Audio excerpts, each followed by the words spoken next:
কোরআনের কথা আমরা শুনবো, আল্লাহ নবীর কথা শুনবো, আল্লাহ ওলিদের কথা শুনবো। আল্লাহ ওলিরা আছে না নাই? পাক ভারত মহাদেশে আজকে আমি মাথায় টুপি দিয়ে ঘুরি, আপনি ইমামতি করেন, নামাজ পড়েন, এটা আপনার বদলতে হয় নাই, আল্লাহর ওলিদের কারণে হয়েছে। কথা বলেন ঠিক কিনা? আল্লাহর ওলিদের কারণেই হয়েছে।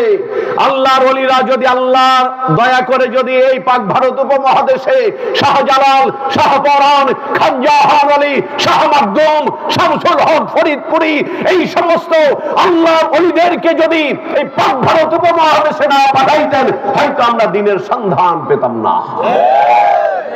অতএব অনেক আলেম ওলামা, অনেক মুফাসসিরে কোরআন তারা মঞ্চের স্টেজে উঠেই আগে এক শ্রেণীর আলেম ওলামা আছে আল্লাহর ওলিদের বিরোধিতা করে, আছে না নাই? কথা বলে আছে না নাই? আমি আমার শেখ তালিম ইসলাম মানিকগঞ্জ দরবার শরীফের প্রতিষ্ঠাতা শেখ যিনি মাওলানা ব্যারিস্টার আজহার ইসলাম সিদ্দিকী রাহমাতুল্লাহ আলাইহি, উনি একজন উত্তরসূরি রেখে গিয়েছেন বিশিষ্ট আলেমে দ্বীন আলহাজ হযরত মাওলানা মুফতি শাইখুল হাদিস ডক্টর মোহাম্মদ মঞ্জুরুল ইসলাম সিদ্দিকী, যিনি আমার শেখ পীর সাহেব তালিম ইসলাম মানিকগঞ্জ দরবার শরীফ। আমার শেখ বলেছেন, দেখেন কত মানুষ আল্লাহর ওলিদের বিরোধিতা করে, আল্লাহর ওলিরা তাদেরকে ধাক্কা দেয় না। আমরা ওয়াজ করি, মানুষকে নিরাশ করি, আর আল্লাহর ওলিরা আশার বাণী শোনায়। আল্লাহর ওলিরা আশার বাণী শোনায়। আমরা জাহান্নামের ভয় দেখাই, আর আল্লাহর ওলিরা জান্নাতের লোভ দেখায়। পার্থক্য আছে না নাই? মানুষে মানুষে পার্থক্য আছে না নাই? অনেক মানুষ, অনেক বড় বড় হুজুররা লেখাপড়া করতে করতে এমন একটা পর্যায়ে গেছে, কয় নবীও মানুষ। হ্যাঁ, আমিও তো বলি নবী মানুষ, কিন্তু তোমার আমার মতো নাকি? নবীর পেশাব খেয়ে জাহান্নামের আগুন হারাম হয়েছে, আর আমার মতো মোল্লার পেশাব যদি কেউ খাওয়া তো দূরে থাক, পাশ দিয়ে গেলেই তো কাম সারা। কাতর দে তাড়াতাড়ি, কি বলেন? কাতর বের কর। এই গন্ধই কাম করছে কিনা? কয় হুজুরে করছে। ওরে বাবা, চোটটা কি? অবশ্যই নবী মানুষ, তবে নবীর উপরে আল্লাহর ওহী আসতো। আল্লাহর নবী নিজের নাম দ্বারা কোনো কথা বলেন নাই, যা কিছু বলেছেন আল্লাহর শিখানো কথা বলেছেন। অতএব নবী মানুষ, কিন্তু তোমার আমার মতো এই চ্যাংড়া মার্কা মানুষ না। আল্লাহর নবী হাসরের ময়দানে শাফায়াতের অধিকার দাবি নিয়ে উম্মতের মাথায় হাত বুলিয়ে দিয়ে বলবে, চিন্তা করিস না, আমি তো আছি। চিন্তা করিস না, আমি তোদের নবী আছি, আমি তোদের রাসূল আছি।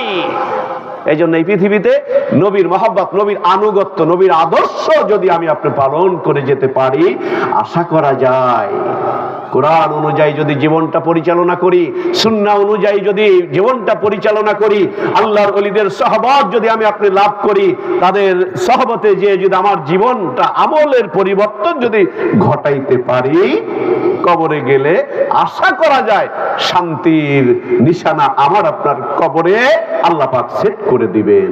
তবে আমল দরকার। আমি যত ওয়াজ করি, আপনি যত ওয়াজ শোনেন, ফজর পর্যন্ত ওয়াজ হলো, কিন্তু ফজরের নামাজটা পড়লাম না, কি ভাই? এ ওয়াজে লাভ হবে? ওয়াজ করেন হুজুর, ওয়াজ শুনতে শুনতে মরে যাবো গা, কিন্তু নামাজের কথা কইেন না, নামাজ পড়তাম না, কি বলেন? মিষ্টি খাওয়া সুন্নত হুজুর, মিষ্টি জন্মের খাওয়া খান হুজুর, জানেন না মিষ্টি খাওয়া সুন্নত? হ্যাঁ জানি তো। খান, ডায়াবেটিস, দূর ডায়াবেটিস খান।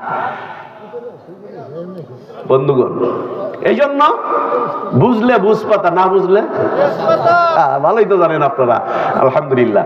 ভাইয়েরা, শোনা বন্ধুরা, আল্লাহর নবী যিনি হাতে হাত দিয়ে যারা অঙ্গীকারবদ্ধ হয়েছিলেন, যারা মুসলমান হয়েছিলেন, যারা বায়াত করেছিলেন, বায়াত মানে অঙ্গীকারবদ্ধ হওয়া। এই যে দেখেন, যারা বায়াতের বিরোধিতা করে, আমার এটাই মাথায় ঢোকে না যে কোরআনের মধ্যে অসংখ্য জায়গায় বায়াতের কথা বলা হয়েছে। একটা ছেলে একটা মেয়ে বিবাহ হয়, ওখানেও কিন্তু বায়াতের বিষয় রয়েছে। বায়াত মানে অঙ্গীকারবদ্ধ। ওই যে হুজুরে বলে যে অমুকের ছেলে অমুক, এত টাকা মহরানা ধার্য করি, এত টাকা আদায়, এত টাকা অনাদায়ে তোমাকে বিবাহ করতে আসিয়াছে, তুমি কি কবুল? বলে যে হ্যাঁ কবুল, মানে ওটা একটা বায়াতের একটা বিষয়। তো এটা তো নতুন কিছু না। তো এই হুজুররা কিন্তু জানে, যারা এই মোল্লাগিরি করে, যারা বায়াতের বিরোধিতা করে, তারাও কিন্তু এই আয়াত জানে। কিন্তু তারা নিজেকে দেখেন না, ইউটিউব আজকাল ইউটিউব মার্কা যে ভাইরাল বক্তা, এই ভাইরাল বক্তাদের ঠেলায় আসল আলেম ওলামাদের খবর নাই। 2 ক্লাস পড়ার পরে কয় যে পীরের কাছে যাওয়া জায়েজ নাই। আরে শোনো, আমার মতো যুবকেরা আজকে আল্লাহর ওলির কাছে গিয়েছিল বিধায় আজকে আমলের পরিবর্তন আল্লাহ পাক ঘটাচ্ছেন। না হইলে তোমাদের জবাব দেওয়ার মতো অসংখ্য মানুষ এই বাংলার জমিনে আছে। আমি